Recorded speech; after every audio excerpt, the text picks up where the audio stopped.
તો મિત્રો હું આજે SBI નું સિમ્પલી ક્લિક કાર્ડ ઉપર વાત કરવાનો છું. તો મિત્રો તમારી પાસે સિમ્પલી ક્લિક કાર્ડ ના હોય ક્રેડિટ કાર્ડ તો હું અત્યારે અપ્લાય કરવાનો છું, બરાબર? તો તમે સ્ટેપ બાય સ્ટેપ આ રીતનું તમે પ્રોસેસ કરશો ને તો તમારું સિમ્પલી ક્લિક કાર્ડ ખુલી જશે. અને પ્લસ મિત્રો, અને જો તમારી પાસે ક્રેડિટ કાર્ડ ના હોય, સિમ્પલી ક્લિક કાર્ડ સાઈડ જઈ શકો છો, બરાબર? અને ખાસ એ કે મિત્રો તમે જો ઓનલાઈન ટ્રાન્ઝેક્શન તમારા હોય, બરાબર, કે તમારા ઓનલાઈન ટ્રાન્ઝેક્શન હોય તો તમારે ક્રેડિટ કાર્ડ તમારી પાસે હોવું જોઈએ, બરાબર મિત્રો? તો કેમ કે તમે જે ઓનલાઈન ટ્રાન્ઝેક્શન કરો છો ને તો એ તમને જે બેનિફિટ્સ મળે છે ને એ બેનિફિટ્સ ક્રેડિટ કાર્ડ વગર નહીં મળે. અને જો તમે ઓનલાઈન ટ્રાન્ઝેક્શન કરશો ક્રેડિટ કાર્ડથી તો તમે તેના બેનિફિટ્સ સારી રીતે તમે લઈ શકશો. તમે સારી રીતે જાણશો કે કઈ રીતનું ક્રેડિટ કાર્ડ યુઝ કરવું, કઈ રીતના રિવોર્ડ પોઈન્ટ્સ લેવા, બરાબર? તો ચલો મિત્રો, સિમ્પલી ક્રેડિટ કાર્ડને અપ્લાય કરશું, સ્ટાર્ટ અપ્લાય જર્ની પર ક્લિક કરશું. તે પછી આ રીતનું ઇન્ટરફેસ આવશે મિત્રો. આપણે 3 ઇન્ફોર્મેશન આપવાની છે: પર્સનલ ડિટેલ્સ, પ્રોફેશનલ ડિટેલ્સ અને KYC ડિટેલ્સ, બરાબર? આ 3 ડિટેલ્સ આપણે દેવાની રહેશે એમને. તો ચલો પર્સનલ ડિટેલ્સ ઉપર ક્લિક કરશું. તે પછી અહીંયા ફર્સ્ટ નામ નાખશું, બરાબર? અને મિડલ નામ હોય તો નાખજો, નકર લાસ્ટ નામ નાખી અને મોબાઈલ નંબર નાખશું. જે તમારા આધાર કાર્ડથી જે મોબાઈલ નંબર લિંક હોય તે નાખી અને ચેકબોક્સ જે છે ને તેના ઉપર ટિક કરી અને કન્ટિન્યુ ઉપર ક્લિક કરશું.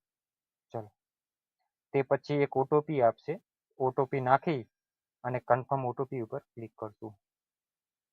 તે પછી મિત્રો માય કરંટ સિટી ઇઝ, તો જે મિત્રો તમારી અહીંયા સિટીનું પિનકોડ નાખવાનો રહેશે. તો ચલો પિનકોડ નાખી દઈએ. તો તમારી આજુબાજુનો એરિયાનો જે પિનકોડ લાગુ હશે ને તો આવી જશે, અને જો નહીં આવે તો રિજેક્ટ થઈ જશે મિત્રો. તે પછી કન્ફર્મ સિટી ઉપર ક્લિક કરશું. તે પછી મિત્રો અહીંયા પાન કાર્ડ નંબર નાખવાનો રહેશે. અહીંયા પાન ડિટેલ્સ એટલે કે પેનની અંદર જે નંબર હોય તે નાખવાનો રહેશે. ચલો, તે પછી ડેટ ઓફ બર્થડે નાખવાની રહેશે.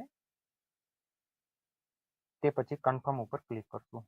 તે પછી આ રીતનું ઇન્ટરફેસ આવશે. મધર નેમ, તો મધર નેમ નાખી દઈશું. ચલો, તે પછી રેગ્યુલર ઈમેલ નાખી દઈશું.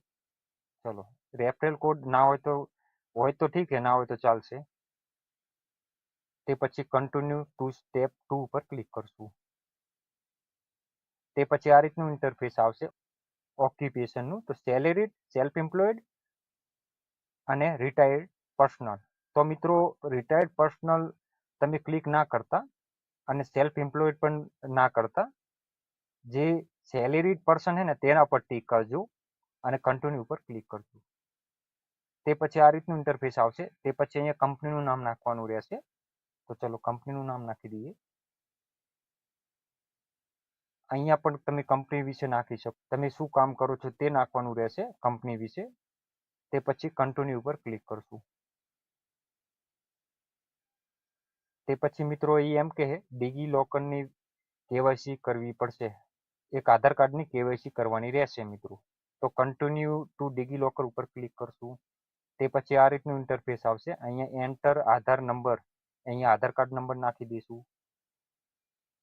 તે પછી મિત્રો કેપ્ચા ભરી દઈશું. તે પછી નેક્સ્ટ ઉપર ક્લિક કરશું. તે પછી મિત્રો એક ઓટીપી આવશે. તમારા આધાર કાર્ડથી જે મોબાઈલ નંબર લિંક હોય તેના ઉપર એક ઓટીપી આવશે. ઓટીપી નાખીને કન્ટિન્યુ ઉપર ક્લિક કરશું. ચાલો, તે પછી મિત્રો ડિગી લોકરનો 6 આંકડાનો એક કોડ હશે, તમારી જોડે પાસવર્ડ હશે, તે નાખવાનો રહેશે. જો મિત્રો તમારી પાસે જો પિન ના હોય તો અહીંયા ફોરગેટ સિક્યુરિટી પિન પર કરશો ને તો ફોરગેટ પિન થઈ જશે. તે પછી નાખી અને કન્ટિન્યુ ઉપર ક્લિક કરશું. તે પછી એલો જે લખેલું છે ને તેના ઉપર ટેપ કરશું. ચલો, તો તે પછી મિત્રો આપણું એડ્રેસ અહીંથી લઈ લેશે.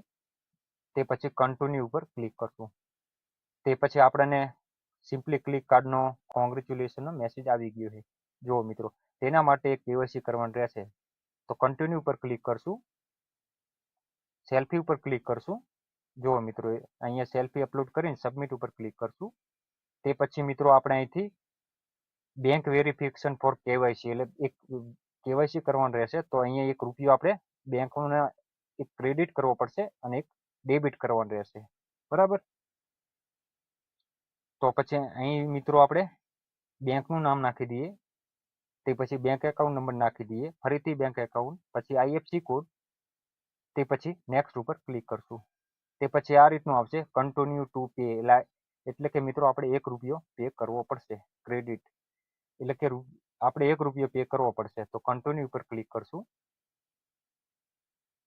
ચાલો, તે પછી અહીંથી મિત્રો એક નેટ બેન્કિંગના માધ્યમથી તમે પે કરી શકો અને યુપીઆઈના માધ્યમથી. તો યુપીઆઈ ઉપર ક્લિક કરશું.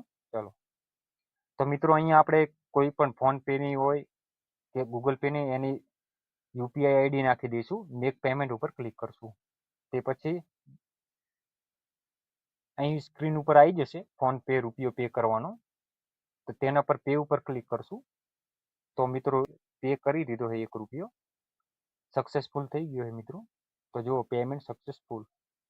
તો મિત્રો જો આપણને કાર્ડ મળી ગયું છે, વર્ચ્યુઅલ ક્રેડિટ કાર્ડ મળી ગયું છે, સિમ્પલી SBI કાર્ડ. એમાં 70,000 રૂપિયાની લિમિટ મળી છે. એમાં એન્યુઅલ ફી 499 પ્લસ ટેક્સ છે એટલે GST, અને રેન્યુઅલ ફી 499. બરાબર. મિત્રો એન્યુઅલ ફીસ જ રહીને 1 મહિનાની અંદર કે 60 દિવસની અંદર તમે એક ટ્રાન્ઝેક્શન કરશો ને એટલે તમને 500 રૂપિયાનું વાઉચર મળી જશે. બરાબર. તે પછી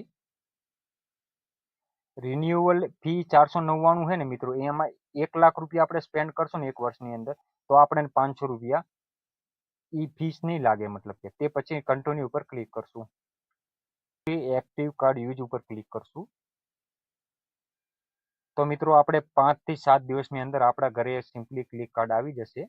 તે પછી આપણે સિમ્પલી ક્લિક કાર્ડને એક્ટિવ કરવા માટે જે ઓન કરવું પડશે અહીંથી. તો ઓન કરી અને અહીંયા ઓકે જે લખેલું છે ને તેના ઉપર ક્લિક કરશું. તો મિત્રો આ રીતનું તમે સ્ટેપ બાય સ્ટેપ આ રીતનું તમે અપ્લાય કરશો ને તો મળી જશે સિમ્પલી ક્લિક કાર્ડ. એમાં તમારો સિબિલ સારો હોવો જોઈએ. બરાબર મિત્રો. ઓકે તો મિત્રો